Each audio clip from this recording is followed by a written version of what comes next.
നമുക്കൊപ്പം T S Aneesh ചേരുന്നുണ്ട്. T S Aneesh community മെഡിസിനാണ്. Aneesh, very good morning. നമ്മൾ വീണ്ടും ഒരു രോഗബാധ പരിഭ്രാന്തി ഉണ്ടാക്കുന്നില്ല എന്നാണ് ഞാൻ മനസ്സിലാക്കുന്നതെങ്കിലും ജാഗ്രത വേണം എന്നതാണ് മനസ്സിലാക്കുന്നത്. മലപ്പുറത്തും എറണാകുളത്തുമാണ് ഇപ്പോൾ കൂടുതൽ റിപ്പോർട്ട് ചെയ്തിരിക്കുന്നത്. ആശങ്കപ്പെടേണ്ട ഒരു സാഹചര്യം ഇപ്പോഴുണ്ടോ അനീഷ്? അരുണ, ഈ വർഷം നമുക്ക് വ്യാപകമായിട്ട് മഞ്ഞപ്പിത്ത ബാധ ഉണ്ടായിട്ടുണ്ട്. ഇവിടെ മാത്രമല്ല, ഏതാണ്ട് ഒരു മാർച്ച് മാസം മുതൽ മലപ്പുറം ജില്ലയിലും കോഴിക്കോട് ജില്ലയിലും വളരെ വ്യാപകമായിട്ട് നമുക്ക് ഈ പ്രശ്നം ഉണ്ടായിട്ടുണ്ട്. അതിന് പല പല കാരണങ്ങളുണ്ടാവും. അതിനകത്ത് ക്ലൈമറ്റ് ചേഞ്ച് റിലേറ്റഡ് ആയിട്ട് വേനൽക്കാലം വർദ്ധിച്ചതുമായിട്ട് ബന്ധപ്പെട്ട ഇഷ്യൂസ് ഉണ്ട്. പിന്നെ നേരത്തെ നമുക്ക് പലപ്പോഴും കണ്ടെത്താൻ കഴിയുന്നില്ല. പല സ്ഥലത്ത് രോഗം വ്യാപിച്ചതിന് ശേഷമായിരിക്കും പലപ്പോഴും നമ്മുടെ ശ്രദ്ധയിൽപ്പെടുന്നത്. അങ്ങനെ കുറച്ച് പ്രശ്നങ്ങളുണ്ട്. പിന്നെ മരണനിരക്ക് സാധാരണ ഉള്ളതിനേക്കാൾ ഉയർന്നിട്ടുണ്ട്. സാധാരണ മഞ്ഞപ്പിത്തത്തിൽ മരണം വളരെ വളരെ അപൂർവമാണ്. പക്ഷെ ഇത്തവണ അങ്ങനെ ആയിരുന്നില്ല.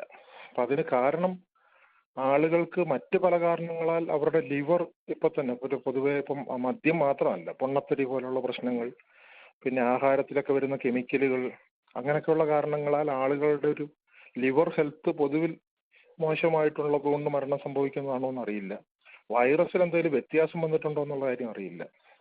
ഞാൻ ഒട്ടേറെ പ്രശ്നങ്ങൾ അനീഷ്, ഇപ്പൊ എന്തായിരിക്കും സർക്കാരിന്റെയും ആരോഗ്യ വകുപ്പിന്റെയും ഒരു നീക്കം എന്തായിരിക്കും? കാര്യം ഇതിങ്ങനെ പടർന്നു പിടിച്ചാൽ, പ്രത്യേകിച്ച് ഈ പെരുമ്പാവൂർ പോലുള്ള മേഖലയിലൊന്നും നിയന്ത്രിക്കാൻ കഴിയില്ല.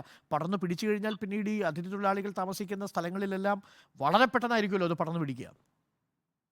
അതെ, ഇത് നമ്മുടെ ശ്രദ്ധയിൽപ്പെട്ട് കഴിഞ്ഞാൽ നമുക്ക് വളരെ വേഗത്തിൽ തന്നെ അതിന്റെ സർവേലൻസ് ആക്ടിവിറ്റീസ് നടത്തുകയും ഏതൊക്കെ ജലസാമ്പിളുകളിൽ നിന്നാണോ ഉണ്ടാവുന്നതെന്ന് കണ്ടെത്തുകയും വ്യാപകമായിട്ട് പ്രതിരോധ പ്രവർത്തനങ്ങൾ, പ്രത്യേകിച്ചും ദിനത്തെ ഏറ്റവും പ്രതിരോധ പ്രവർത്തനം എന്ന് വെച്ച് കഴിഞ്ഞാൽ എല്ലാവരും വെള്ളം തിളപ്പിച്ച് കുടിച്ചു കഴിഞ്ഞാൽ ഈ ഒറ്റ കാര്യം കൊണ്ട് അത് നിൽക്കും.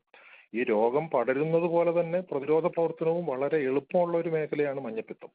കാരണം കുടിവെള്ളത്തിന്റെ മാത്രം ശ്രദ്ധിച്ചാൽ മതി, രോഗം പൂർണ്ണമായിട്ടും നിർത്താനായിട്ട് കഴിയും. പക്ഷെ ഒരുപാട് ഇടങ്ങളിലേക്ക് വ്യാപിച്ചു കഴിയുമ്പോൾ ഒരുപാട് ആളുകളെ ഈ സ്വഭാവത്തിലേക്ക് കൊണ്ടുവരിക എന്നൊക്കെ പറയുന്നത് വളരെ ബുദ്ധിമുട്ടാണ്. ശരിയാണ്. വളരെ തുടക്കത്തിൽ കണ്ടെത്തി കഴിഞ്ഞാൽ വേഗത്തിൽ നമുക്ക് നിർത്താൻ, നമുക്ക് അതിനെ നിയന്ത്രിക്കാനായിട്ട് കഴിയും. Okay, thank you Aneesh. നമുക്കൊപ്പം ചേർന്നതിൽ. അനീഷ് പറഞ്ഞതുപോലെ വേറെ ഒരു കാര്യം കൂടി ഉള്ളത്, ഞാനിപ്പോൾ നിങ്ങളെ ചർച്ച കേട്ടുകൊണ്ടിരിക്കുകയായിരുന്നു. നമ്മൾ ജലവിഭവ വകുപ്പിനെ ഇങ്ങനെ കുറ്റം പറയുമ്പോൾ ഒരു പ്രശ്നം കൂടിയുണ്ട്. അതായത് പലപ്പോഴും വെള്ളത്തിന്റെ ഡിമാൻഡ് വളരെ ഹൈ ആയിരിക്കും. അപ്പൊ അതുകൊണ്ട് അവർക്ക് വെള്ളം എല്ലാവർക്കും എത്തിക്കാൻ വേണ്ടിയിട്ട് അവർക്ക് ക്ലോറിനേഷന് സമയം കിട്ടാതെ വരും. കാരണം ക്ലോറിനേഷന് നമുക്ക് വെള്ളം ഒരു വലിയ ടാങ്കിൽ പിടിച്ച് കുറച്ചു നേരം നിർത്തിയാലേ പലപ്പോഴും ക്ലോറിനേറ്റ് ചെയ്യാൻ പറ്റുള്ളൂ.